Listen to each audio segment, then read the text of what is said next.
Before we jump into today's episode, I am so excited to be able to tell you that my debut book, Optimal You, Supercharge Your Energy, Strengthen Your Immunity, is now published. Optimal You is a groundbreaking guide uncovering the 8 pillars of health for supercharged energy and strengthened immunity to optimize your health and extend your health span. Delve into evidence-based strategies to optimize nutrition, balance your lifestyle, reduce toxin exposure, and address root causes of health imbalances. It includes a 14-step anti-inflammatory nutrition blueprint to supercharge your mitochondria and fortify your immune system. Plus, you get my 4 lifestyle S's: sleep, stress, strength, and social, that form the foundation of optimal well-being.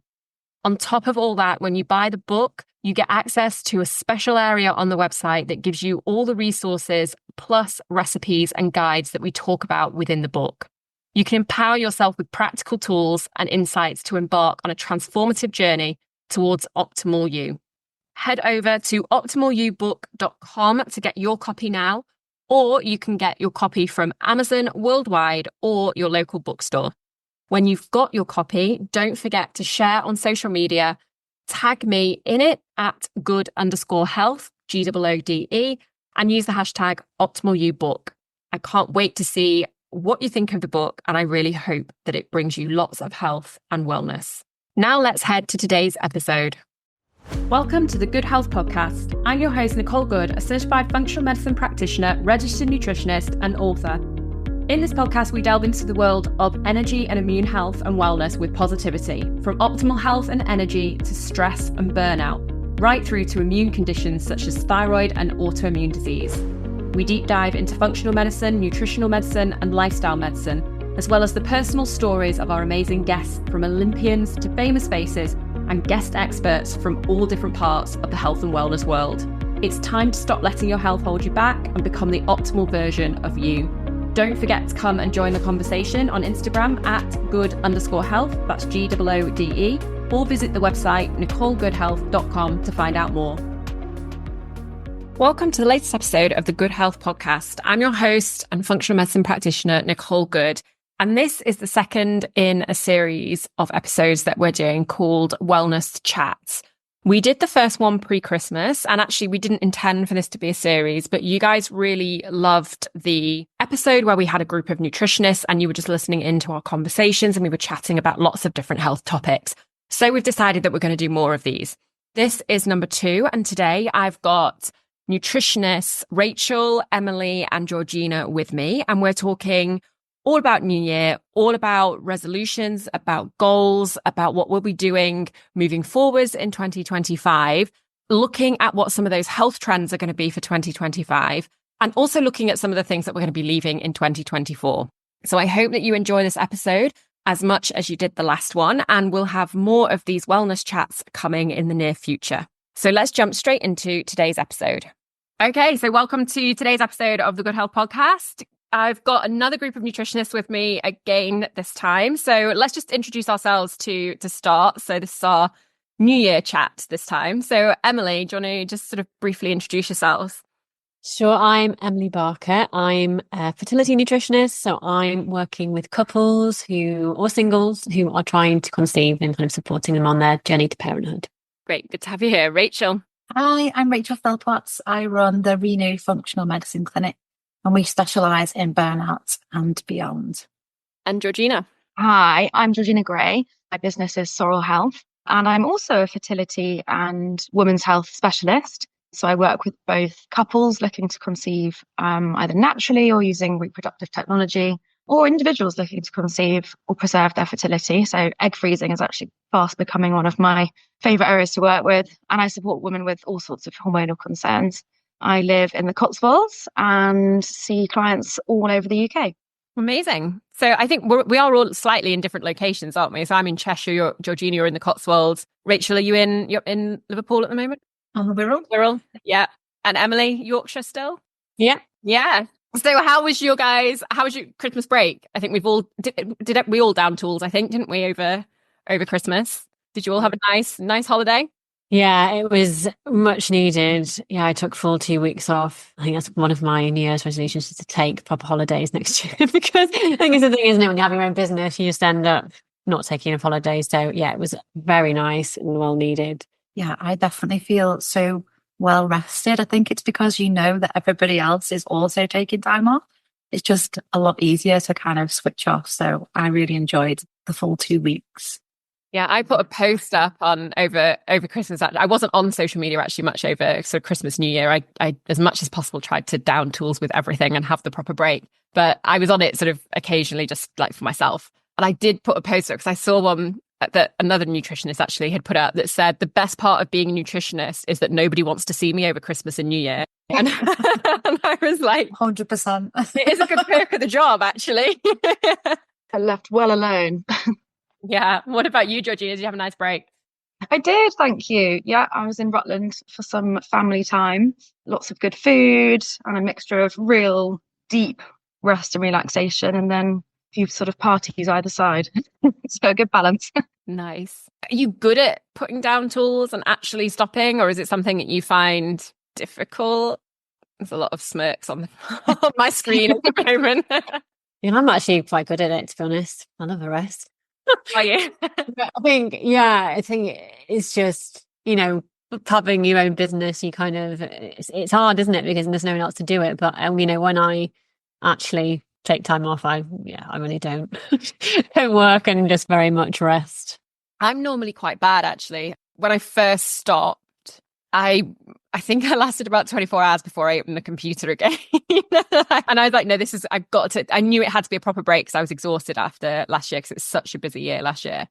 So I was determined that I was going to actually put everything down and stop. But it does take me, I don't know, it's a bit of a workaholic thing, I guess. But I did have to actively make myself not open the computer to start with.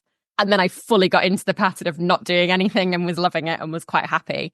But it's that initial sort of period where I did kind of struggle with downing tools, and it took me a little bit of time to, and I did almost have to force myself to not look at things. And I'm definitely doing this next time. I'm turned all the work notifications off on my phone. So all social media notifications got turned off, the business WhatsApp, the business emails, all those notifications, I actually switched them off. And I've never done that before. I think because I always kind of panic that something might come in that I have to answer immediately, and I don't know, but I've just never done it. And I did it this time, and it helped so much in terms of just switching off, because I think it is that thing of when we hear the phone ping or the computer ping, and it's I don't know, there's something, you almost get itchy feet. I kind of want to know what it is and just check that it's okay. Whereas if I don't hear it, I'm like, it's fine, nobody's messaging, so I can sort of ignore it. I've got a separate phone. That's how extreme I go. I literally got everything on a separate phone so that I can just leave that phone in this room and then just put all the out of offices on and not check it. And I think because we had quite a few social plans immediately after I put the out of office on. So I think I was instantly distracted by doing that, then didn't really have the temptation then, because once we got in the swing of things out, I don't think you can ever switch off mentally, can you, when you run your own business? So I think the mind was definitely on, and I think ideas were coming up and things like that, but I didn't actively check, because of burnt out. I think I was really careful with these things. So that's one of my absolute boundaries. It's interesting, isn't it? Because sometimes when you do really switch off and rest, sometimes that's when you have your best ideas, even when you're not intending to. Yeah. I think that's very true. Exactly the same as Rachel said. I didn't work at all, which was brilliant. But there was a lot going around in my head that was, I think, things that I'd thought about in 2024, but not had time to think about them properly. Yeah. And then they kind of all mulled around in my head. And I've come back now, and it's I've got all these things in my head that I've made notes on and things like that. And I think it's almost like creativity. I think when you're so busy, that almost gets a bit blocked. It's not as easy to be as creative and think of things. And when you stop, those come to you. But they always come to me when I'm in bed trying to get to sleep, which is really frustrating. But it's just, obviously when the mind is at its clearest, and that's when they always come to me. Yeah, but it's creating space, isn't it? When you've not got all the other things that you're kind of constantly doing when you're working, it just allows space for lots of other things to kind of, like your mind as opposed to work. Yeah. So how was your guys' 2024? Let's if we look back, what were the things that you think were great in 2024 that you want to bring forward, or what were the things that you want to maybe leave behind in 2024? Phrase this in a positive way. I think I want to certainly focus more on my own health in 2025, because I noticed that 2024 there was definitely slip in focus on looking after myself. So I think that's something that I 100% want to leave behind in next year. Do you think that's harder because we work in health? Do you think because we're focused on everybody else's health all the time, do you find it harder to look after your own? I think there's definitely an aspect of that. I think that's something that, comes up in conversations a lot with other NTs and functional medicine practitioners or anyone in the healthcare profession. I think there's also that your own personality, and that you mentioned before about being a workaholic or constantly striving, got to be achieving, susceptibility to burnout, all of those things. I think, they don't just go away overnight. And just because you're in health and we're kind of experts doesn't mean we're suddenly, we're not any less human than anybody else. So we need to think about that as well, don't we? Yeah, we say that the caring professions are the people that are most likely to burn out of, because, it's the nature you are taking on other people's and navigating their issues as well. And you do have to make a conscious effort, don't you, to work on your own self-care and actually carve out time for yourself. I know I've definitely in the past year, I felt a lot more tired. I think it's, being self-employed as well. And there's a lot to navigate, isn't there? Especially when you're in that kind of supporting role. And I've definitely found that. Yeah, absolutely. The phrase coming to mind is you can't pour from an empty cup. And I think that rings true for lots of us. I had quite a challenging personal year in last year, 2024. So looking forwards. Yeah, I'm the same as you, Georgina. I posted about this as well, actually, because everybody sent me messages, and you see all these, don't you, at the end of the year, or it's actually New Year. I think you see most of them rather than Christmas, but you get the sort of, the looking back posts on Instagram where it's like everybody's putting up the highlights of 2024 and all of this. And yeah, I had, from a business point of view, a great 2024. The book was published, clinic was growing, podcast was growing, everything business wise was really, really great. But I probably had the toughest personal year of my life. It's been a really, really tough year, but people don't see that sort of side of it. And I think it is important as well that we do look at those things as highlight reels, particularly on social media. We do have to be, I think, careful with how we look back, I think, over a year, because there's always highs and lows. I'm sure even in somebody who's had a really good year, there'll still be times throughout that year that, something went wrong or things weren't great. And I think it is important that we look at both sides of that as well. Totally. And an amount of healthy reflection is really useful. But I agree, it's hard to know how much to share online. Yeah, definitely. I guess if we're looking at the more positive things, one of the things that really excited me in 2024, which was from a business point of view, but more just from the way health generally is going, was actually more people were reaching out to me and they already knew what functional medicine was. This is a really quite a new thing. I would even just compare like 2023 to 2024. Most people that reached out in 23 would be, what's functional medicine? A lot of people, not everybody, but a lot of people in 2024 were reaching out who already knew what functional medicine was, already had an idea that they wanted to go down this holistic route, take on nutritional therapy, take on functional medicine, knew more about that side of healthcare. And that for me was something that I think is really exciting about last year, and something that I definitely want to make sure carries on. And I think that's because a lot more of us are promoting the message and raising awareness around it. And I think, it is something that's growing in the UK as well. It's bigger obviously in the States, but it's growing here. And I think that's a real positive to take forward as well. I definitely noticed in the past year, clients, speaking to them, potential clients to work with you, saying back things that you've been saying on social media about, what we do and the holistic approach. And I guess that people kind of wanting, more than they're being offered, especially from the fertility side of things, wanting answers and wanting kind of different alternative. And I don't know if any of you have noticed as well, I think I've also seen quite a lot of articles about people taking medical advice from, well, they say influencers, but the people they've used in the articles are actually dietitians and nutritionists. And there's almost a kickback against that as well from the medical profession, if that makes sense. I think, the people are wanting answers and looking at functional medicine and an alternative, a more holistic standpoint. And then I think that's kind of spilled over into the mainstream so much that we're also seeing that being reported on in the media as well, if that makes sense. Yeah, definitely.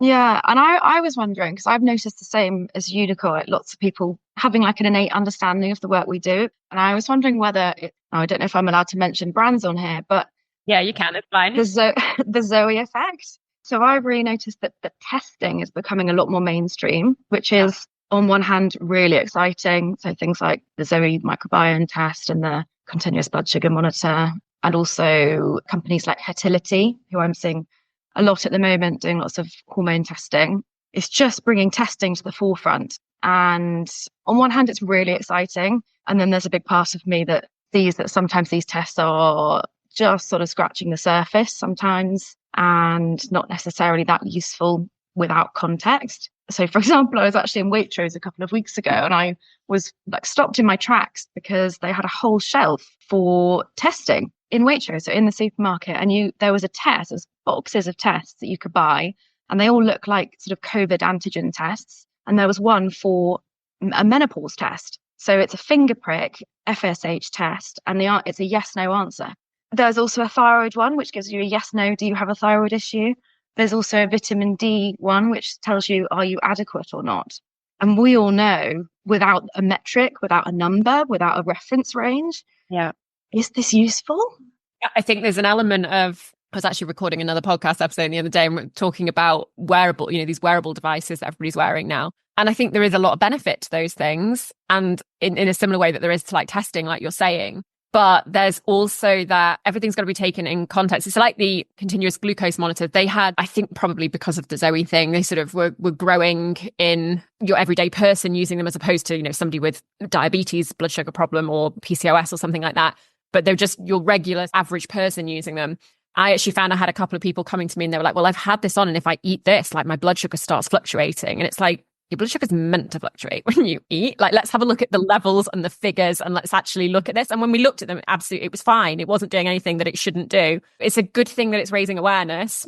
It's a good thing that people know that these tests are out there. There's the other things that you can do. But like you say, you've got to be careful because they have got to be read in context. And I don't think I haven't seen these ones, but I don't like the idea of sort of just a yes, no. That feels a little bit, I don't know, diagnostic maybe, when we don't use them as a diagnostic test necessarily. We sort of use them more for checking levels and monitoring. I don't know, yes, no feels a little bit too abrupt a decision to make off one marker, I think. Yeah, I saw those. They were like the lateral flow vibe, wasn't it? Yeah, they had a thyroid one, a menopause one and something else. Especially for the menopause one. I mean, it's crazy, isn't it? At least we know the limitations of these things. And I think, like you said, the important thing is awareness is being raised. And I think that being approached and having somebody ask your opinion. So I get asked a lot about what do I think about Zoe? And I'm really measured and balanced in my response. But I think 6 to 12 months ago, I wasn't having these conversations. So people are obviously recognizing that we know about testing and that they should ask us these kinds of questions. And I think if that then leads into a conversation about more of a comprehensive stool test or a Dutch test or however that leads, then I think we need to take the positive from that side of things, don't we? Even though in the background we might be slightly worried about this kind of growing trend behind us where we're thinking, oh my goodness, what's going on over there? It's just human nature, isn't it? People want to know more about their health. It's like it's the same with the supplement industry. People will go read something, hear something online, hear from a friend, they're taking X, Y, Z, and then go down to their local shop and buy whatever. So I think that we're up against huge industries, aren't we, from that perspective? So yeah, it is a bit of a double-edged sword, isn't it? It's raising awareness, but there's definitely a lot of, I don't like to sort of use the word downsides because it feels very negative, but there's a lot of limitations, shall we say. Concerns. As practitioners, we're concerned, aren't we? Yeah, definitely. And it's not something that I'll be picking up in the supermarket to test myself anytime soon. No, but I'll be looking out for them. They don't seem to have reached up here anyway. So no, I'm like, what? Yeah, I haven't seen it, but I'm going to go around different Waitroses now and see if I can find them. Just have a look. What are you guys, if we look forward, what do you see as trends that are coming in 2025? What things are you excited about? Let's switch it, have a look at this, the positive. What are the things you think are going to come over the next 12 months? I think of a similar vein, actually, but I'm noticing people more and more are advocating for their own health.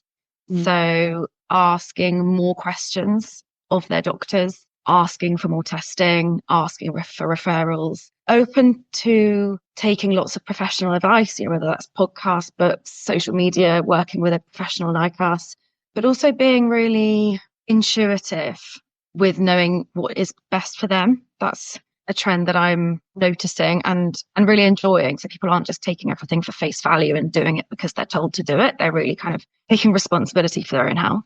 I think that's actually one of the positives, if there are any, to come out of COVID, is I think it has made people question things more. Maybe not at the time, maybe not sort of when we were right in it. But I think as we've moved out of the COVID era and we've come out the other side, I definitely think people have more of, I think they're looking more to science. You know, people are sort of saying to me, if we're talking about a supplement, for example, or whatever it might be, is there science behind this? Does this work for this? What does this help with? People are more inquisitive and they want things to be science backed, and they are asking those questions, which is a really good thing. I have no problem with people questioning me and asking me those things, because it means they're interested in their own health and they want the right answers. So I have no problem with that. And I like that they are doing that.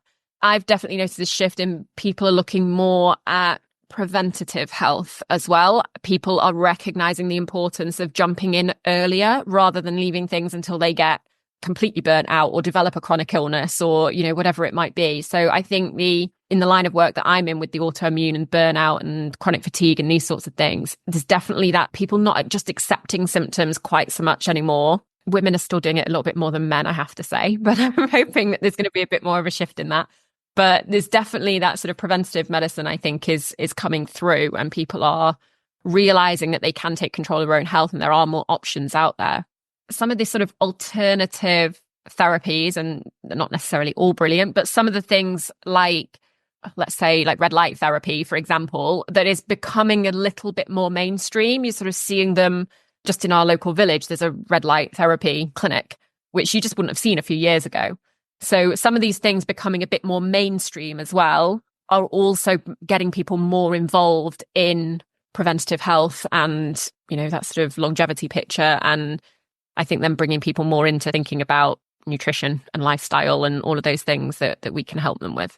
For sure. I was going to say, and, you know, you mentioned there about women doing it less in terms of, you know, advocating for themselves. But I actually feel like we're almost at a bit of a tipping point in kind of women's health, and particularly, I think, in the end of this year, and hopefully we will see it increasing, is like a bit of a rallying cry in terms of we need more research. We need to be actually, particularly with things like endometriosis, and that takes so long to be diagnosed. I think it feels like there's a bit of a tipping point now where people are starting to take notice and it is shifting. And I think, you know, in my own practice, I've noticed particularly things like the vaginal microbiome, where, you know, previously, you know, any kind of women's health, ecological, you know, frequent UTIs, chronic UTIs, you know, there's barely any research.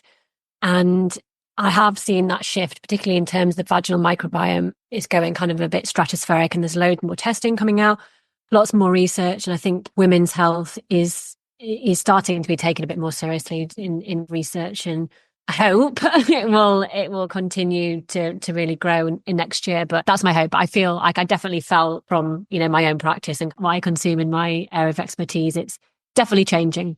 Yeah, I agree. I've noticed exactly the same in women's health. I do wonder sometimes whether we're in a bit of a bubble, because what I hear from the outside is that people are still really struggling. But in our area, I am noticing some really positive changes. And even on a more, what I call sort of more straightforward level from a fertility perspective, like I'm really noticing couples are, the message is landing that there is a really big link between what you eat, you know, supplements, lifestyle, what you do, stress levels, all of those things, and fertility.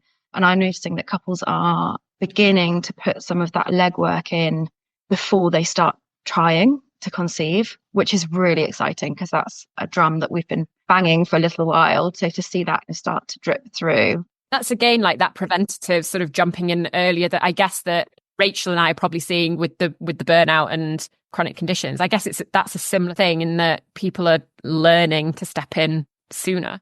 Yeah.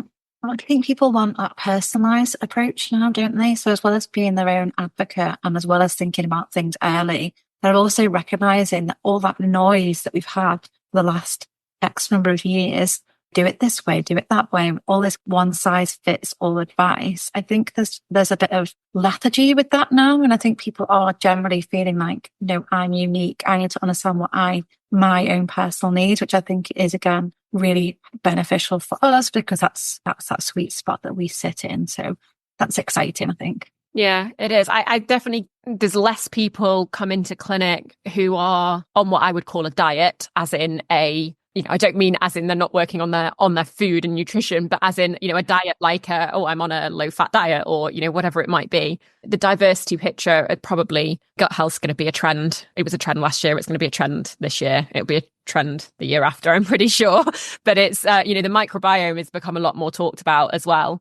And I think people are becoming, just on a standard level, not necessarily just people that are interested in health. I think most people probably have heard of the microbiome now and do understand that it's to do with diversity of foods and things like that. So I think all these messages do feel like they are starting to get through. And the beauty of that is we can then start adding more messages to that and building on that picture if they've got if the basics are already there in common knowledge, which is really important.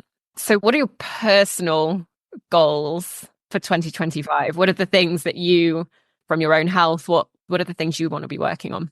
And actually, do you set intentions and goals, or do you not? Because this is another one it's another one of those things that some people love setting goals, some people hate them, some people prefer to call it intentions. What's your opinions on all of those things? I'm in the camp that January is literally the worst time to be like pumping on all cylinders and like smashing your goals. I feel like it's such a depressing month anyway. It's so cold and dark. And I think I really like the kind of Chinese medicine approach, and that of going really slowly and being in yin energy and just, I guess, going slowly and being kind to yourself, and then waiting till the spring for me feels like that's when you're ready. It's brighter, there's a brighter outlook, and you're just feeling like you've got much more capacity to be like firing on all cylinders. So I tend to just give myself a lot of grace in January and just ease in, and start setting my goals a bit later in the year when I'm actually feeling. Yeah. I saw somebody put up that, and I don't know whether this is true or not, because I didn't look into it, but somebody put up that the months used to be different. The start of the year used to be March, I think it was, and October, because October's called October because Oct is at 8, and that was the 8th month of the year, and it's like it's all shifted to January. But actually, the start of the year used to be March, which was spring, and actually that's when we should start our year, and we should not do these things now in January, February. This is the quiet time. And I did see somebody post that, and I don't know. I don't know whether that's true, whether the year did used to be different from that perspective or not. I'm not sure, but I'll have to Google it actually after this. But it's that sort of same concept, isn't it, of waking up in spring? I guess nature does. Everything starts waking up in spring, and I certainly haven't hit January all guns blazing. I very much let's ease ourselves back into work, and it's just like kind of going against what's natural, isn't it? I think, if someone's like, we're going to design a month where no one has any money, they've all just had to like spend all their money, have loads of fun, ate loads of food, and they're feeling sluggish and rubbish. They've got no money, it's dark, there's no festive cheer. And then you've got to go and like fire on all cylinders. Yeah, when you put it like that. Georgina's just scrapping all her goals now for January.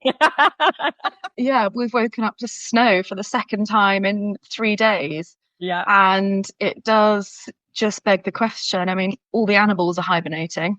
So why on earth is it this time of year that we want to change everything about our lives? I agree. I think a bit of kindness and compassion goes a long way at this time of year.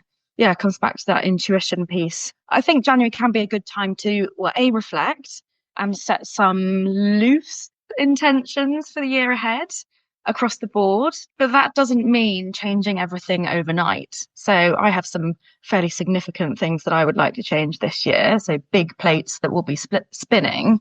But I know they're not going to change overnight, and actually it would be really terrible for my nervous system to make those big changes all at the same time. So it boils down to what is going to be important for me in this moment, in this week, maybe in this month, but keeping it all about the now and the present and what is going to serve me and my body and make me feel good. So this week, beginning of Jan, I intuitively want to eat less meat. And that's not because I'm turning pescatarian or vegetarian or vegan this year. That's just because I've had a lot of meat in the last few weeks through Christmas. And actually, I just feel instinctively that I am sort of leaning towards pulses and lentils and stews and perhaps some fish and some tofu. So, that's what I'm doing this week. Maybe next week we'll bring something different. Yeah, for me, I think they're really good I don't ever really set goals at any time of the year, because I think, I don't know, I almost feel if I set a goal, I'm just setting myself up to fail.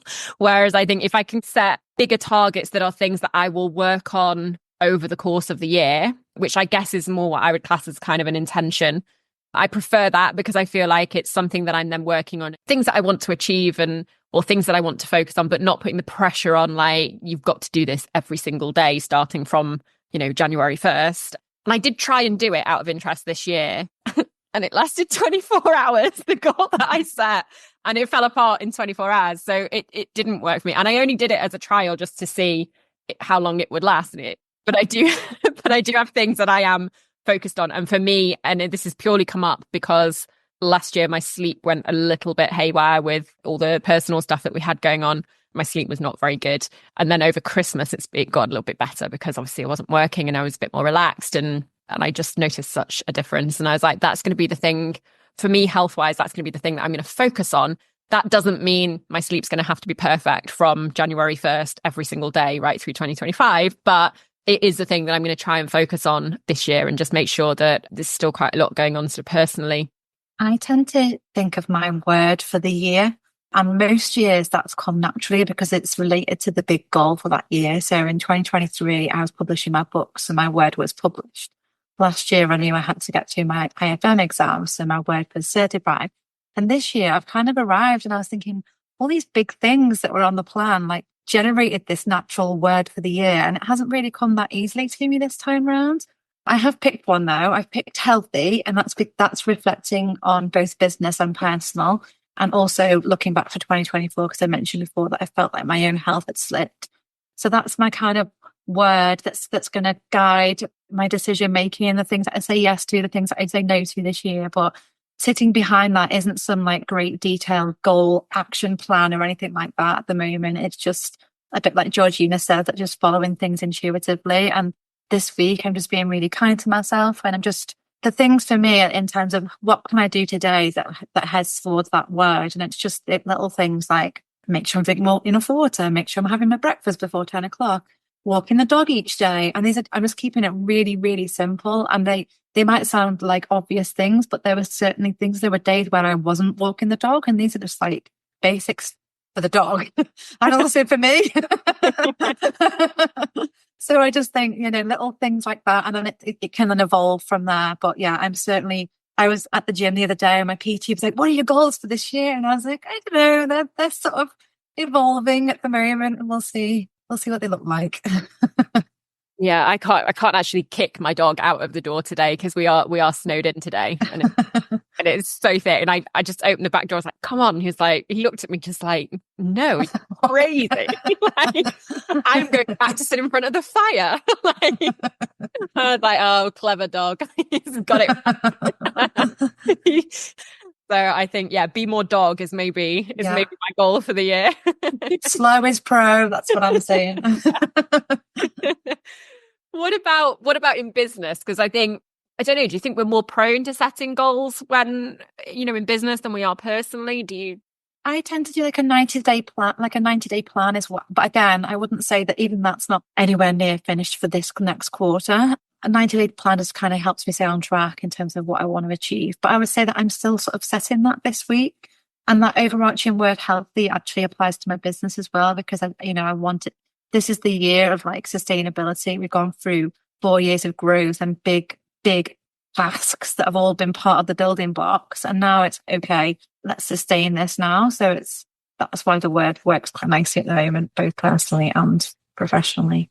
Yeah, 90-day plans is a good idea. I haven't got one. I haven't either, but I know that they work. Yeah, I have. They do work. They do work. I have done them before. I don't know. I think I'm a bit like you actually, Rachel, because I've used them before when it's been like, if I've been starting the podcast or writing the book or, doing the big projects, I guess, then I find that planning thing really useful, because I can put the end goal in of where do I need to be in 90 days. And then I can work backwards and break it down into small tasks. And it makes those big things feel a lot more manageable.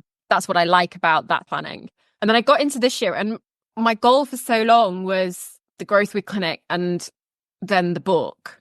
And then I hit December and the book was published in November. And then it hit December. And then what was my goal for after the book came out? And I'm like, I actually don't know. Like, I don't think I haven't actually looked past that, because it was like, that was just such a big project and such a big focal point. All of a sudden I was like, oh, like I actually haven't got a goal now. And that's maybe what happened over Christmas, I think, is because the book's not done, because there's a lot to do with it this year, but that big project has been taken off my plate.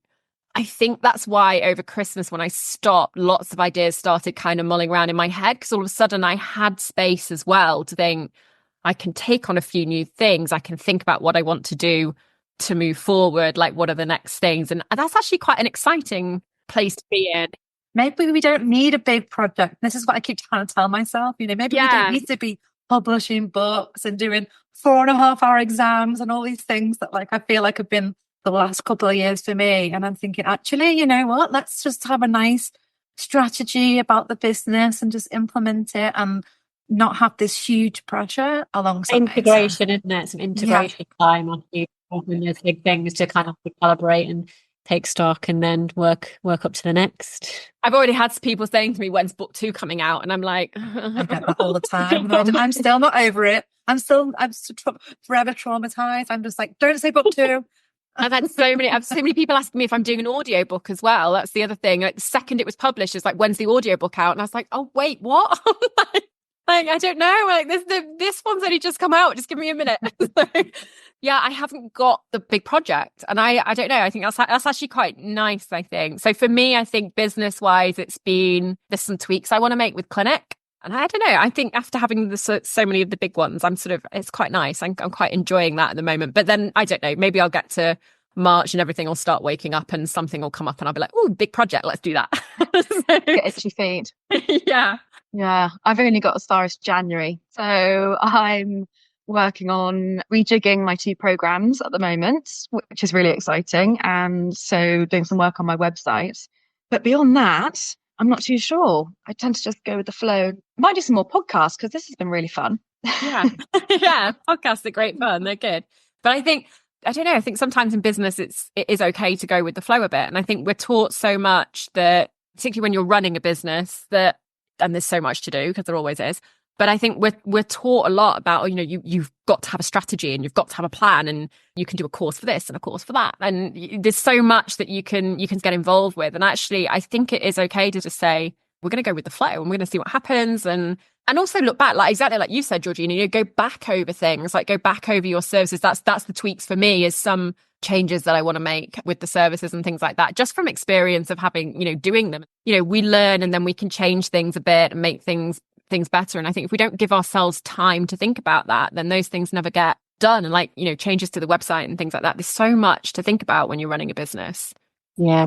Last January, I did a free challenge, which was called De-Influencing the Fertility Journey. So it's all about cutting through like a lot of the stuff we've been talking about, really, that you've got to be perfect and do 10-step morning routine and all of that stuff that we get bombarded with on social media, cutting through all of that and giving clients nice, manageable, bite-sized, actionable steps to do every day. So I'm running that in January. And then my podcast is going to be launched this year. It's been a long time in the making. Yeah, a lot more work than I'd anticipated, to be honest. But yeah, pretty much there. Just need to, it's just the editing and the last bits and bobs and yeah, getting that all sorted. But yes, I'm very excited. It is big work there. And I think people don't necessarily see all the stuff behind the scenes. They think, I think a lot of the time they sort of see our job as being the hour that they spend with us in a consult, and they don't necessarily see all the sort of research, the prep work, the drawing up of plans, the podcast episodes, writing articles, all those other things that you do outside, plus all the business stuff that we do as well. And I think it is okay sometimes to just sort of want to plod along and have things keep going as they're going. I don't think we necessarily need to be in an era of huge growth all the time. Yeah, and enjoy working with the clients that you've got, taking away that hustle culture. I do tend to each year do one sizable CPD course. So that's continuous professional development, so education course. And I haven't quite decided what it will be this year. So either nutrigenomics, so DNA testing or something more specific to the field of fertility. Yeah, definitely. I've got to figure out what mine's going to be because I was a bit like Rachel. So I got certified this year. So I knew my courses were all set out, have been for the last few years. I knew what they all were. And then all of a sudden I'm like, oh, what? Which one am I going to do next? So now I can actually think about it and decide what I'm going to do a little bit more. I've got a bit more flexibility. I never like to leave the studying until right at the end of the year because at the end of the year usually ends up crazy busy. So I quite like to get on top of those things. But I like that. I like the learning. That's one of the things I like about this job is that we are continually learning and there is new science coming out and there are things changing. And I think it's one of the things I enjoy about it. But let's just kind of finish up with, for the people listening, what piece of advice would you give them for this time of year, for the new year, if they're wanting to think about working on their health or doing something to support themselves? What advice would you give them to do without setting major goals and putting too much stress on themselves? Wait until March. Wait till March. I would be focusing on what you can add in. So what little things you can add in on a daily basis. So whether that's from a movement perspective. So if you're already going for a walk each day, however long that is, 20 minutes, adding on a little bit of either Pilates or stretching or strength training when you get back, even just 10 minutes is so much better than nothing. Same with diet, rather than restricting and taking away food groups at this time of year, thinking about what can you add in, what new vegetables can you try, and whether there are anything else you'd like to add into your life. So things that might bring you joy, new hobbies, for example. One of my little mini goals or intentions for this year is to take up singing. So I discovered at the end of last year that singing, I think I might be tone deaf, but I really enjoy it. So I'm going to start with a few lessons and then potentially join a choir. And I mean, it's a win-win. I'm getting my vagal toning exercise in. It's really good for mental health. And it brings me loads of joy. Yeah. What can you add into your life? I love that, Georgina. I joined a choir in September and it's single-handedly the best thing I've ever done. It's brilliant. We go on a Monday night and we all sing pop songs and it's just amazing. And we performed in the cathedral at Christmas. So you're going to love it. I feel like we need to catch up in a few months' time after you've done your lessons. I want to hear all about your choir. Have a sing along. Absolutely. There you go, Nicole. This is the next podcast. This is a sign us all into different groups. I sing low, just so you know. I'll do the low notes. Oh, we're a good team then. Yeah, I think what I would say to people is just take the first step. I think that's all it takes to get yourself. A lot of people sort of at this time of year are like, how do I get back on track? Or just get themselves on track if they weren't on track before. And I think don't think too far ahead. Just take the first step. For me personally, I've reached out to a Pilates studio to start one-on-one reformer. I do Pilates mat work, but I haven't done the reformer before. And I want to because it looks fun. If exercise is not, if I don't find it fun, I won't do it. So I know for me, it's got to be something that I quite enjoy and I quite like the look of it.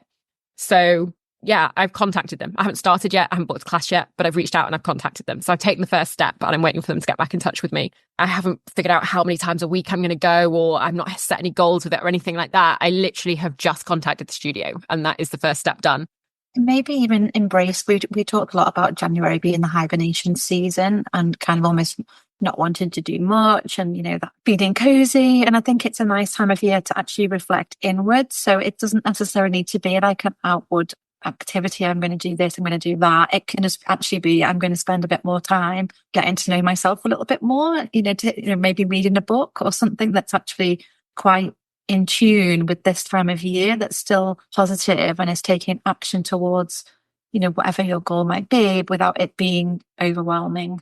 Yeah, I'm an avid reader. I love reading books. And then last year that went totally to pot and I didn't read anything like as many as I normally do.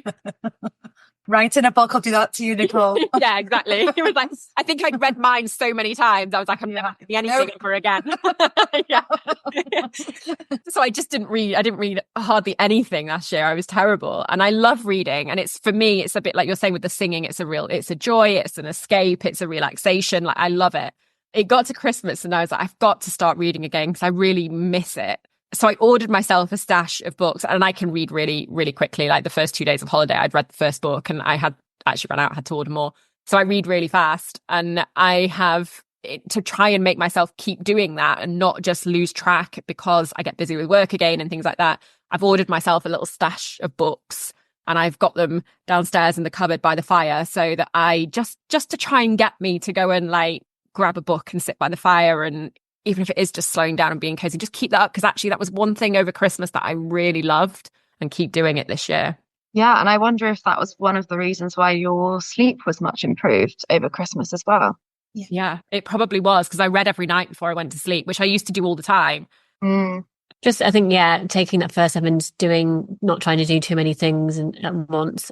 I think for me, what I was in a great routine of before it started getting snowy and over Christmas was literally as soon as it was like getting out for literally a 5-minute walk around the block. And I did it religiously for about 3 months. And it really did me absolutely the world of good for my sleep, just starting your day off, just much calmer. It just kind of really resets and obviously gets your circadian rhythm going. And I really noticed the impact it had on my health. So definitely trying to get back into that. Yeah, just as a small thing, but makes a big difference. Sometimes it is the smallest, most simple things, isn't it? I mean, even just getting outside, that would be a good first step for someone. Even if it's just sitting on your doorstep. It's so tempting to really, hibernate at this time, but we know that getting outside is so beneficial. Or even just a chat like this, because I have to say, I already feel more energized just from speaking to you guys and also reassured because you put this guilt on yourself, like I've not got all my goals sorted, I've not done X, Y, and Z. And actually, we're all pretty much in the same boat and we're all sort of reassuring each other from that perspective. So I think nice conversations like these can also be helpful. I love that. I think that's a really great place to leave it and a nice message to finish it on. But yeah, I think you're right. I think, the small steps and just finding some of those little things. And I like what Georgina said as well about just finding something that gives you joy as well, be it reading, having a chat with friends, singing, whatever that might be, I think is a really nice place to start. Thank you so much for joining me today. I really appreciate you giving up your time. And it's been really good fun chatting with you. I hope you enjoyed today's episode of the Good Health Podcast. Do share the episode with anyone you think it may benefit and help us to spread the word on all things health and wellness by rating, liking, or subscribing to the podcast. If you want more, you can listen to more episodes on your favourite podcast app or sign up to my newsletter for my favourite tips, tricks, health advice, brands, recipes, and more at nicolegoodhealth.com/newsletter. Have a lovely week. Don't forget to hit subscribe, and I'll see you on the next episode of the Good Health Podcast.